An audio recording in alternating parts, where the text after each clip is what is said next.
In 2004, the average attention span on a screen was 2.5 minutes. By 2023, it had dropped to under 47 seconds before switching tasks. So here's a question for you. Will you even make it past that mark today with this video? Because if you do, it means your brain is still fighting, and that's a good sign, isn't it? Or maybe you've already scrolled on and you'll never know what this video is about. But if you're still here, drop a comment. Let's prove we've still got some attention span left. You see, this isn't just a tech problem, it's a brain problem. Mood swings, poor sleep, constant fatigue and anxiety. Your brain's tired, not just from life, but from overstimulation, endless scrolling, junk food, no sunlight, no stillness. Some neurologists are calling this a subclinical attention disorder. Not quite ADHD, but getting dangerously close. So today, I want to walk you through 5 ways we can rebuild a healthy brain before it's too late. This isn't hype, this is practical information from research, real experience, and what actually works. So let's get into it. Number 1, stop hijacking your dopamine. Most of us are not addicted to our phones, we're addicted to the dopamine feedback that they create. See, your brain gets trained by novelties like swiping, scrolling, clicking, refreshing. Every tiny hit of dopamine raises your baseline. This means your normal life starts to feel dull.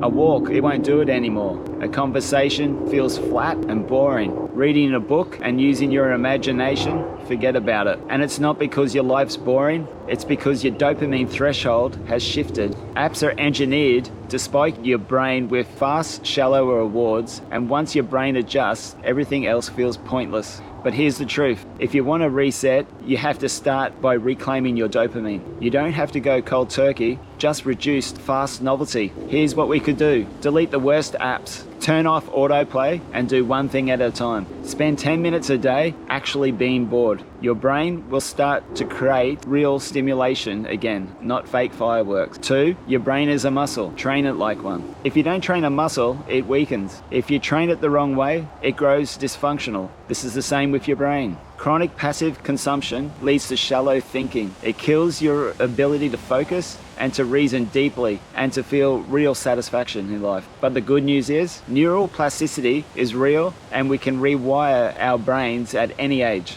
MRI studies show that just 10 minutes of focused attention a day, things like reading, meditating, or deep conversation, can restore prefrontal activation. That's the part of your brain responsible for long-term thinking, emotional regulation, and decision making. Just 10 minutes a day, that's all you need.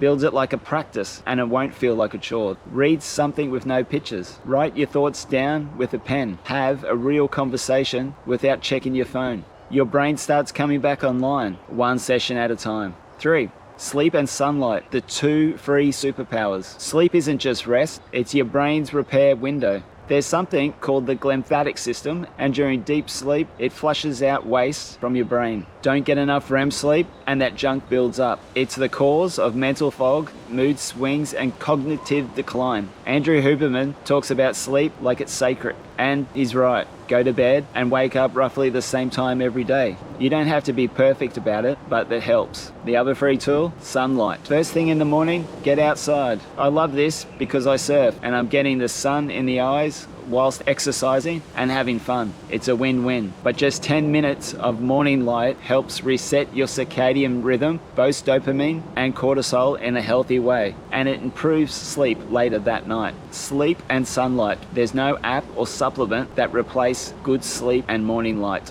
and your brain will feel the difference too. 4, movement builds a smarter brain. Most people still think exercise is just about looking good, but physical movement, especially cardio and strength training, actually changes the structure of your brain. Aerobic exercise increases hippocampal volume, which is the part of the brain that is responsible for spatial awareness and memory. Resistance training supports neurogenesis, the growth of new neurons. Even mobility work and balance exercises help coordination and brain function. If you're not moving your body, your brain suffers. It's that simple. You don't need to be perfect, just try to be consistent. Go for a walk, do a few sets of push-ups, join a jiu-jitsu gym, surf. Movement is non-negotiable if you want a brain that lasts. 5. Eat for long-term brain fuel, not for short-term pleasure. The modern diet, high in sugar, seed oils, ultra-processed crap, this creates neuron inflammation. That's a fancy word for your brain is literally inflamed and slowing down. The good news is you can turn it around with the right fuel. Andrew Huberman recommends omega-3 fats found in fatty fish like salmon or high-quality fish oil supplements. He also emphasizes protein, hydration, magnesium, and micronutrient-dense foods. Here's the rule of thumb. If your great-grandparents didn't recognize it as food, don't eat it daily. You don't always have to be perfect, and don't chase superfoods, chase consistency.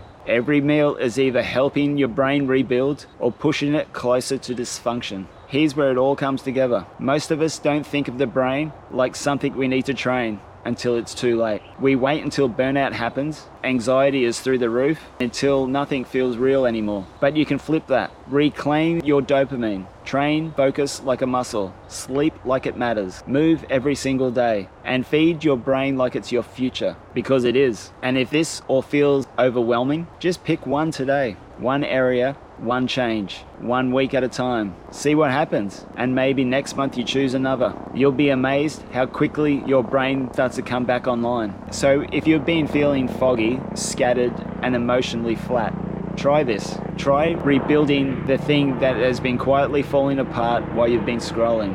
And if you needed this today, take a breath and keep walking.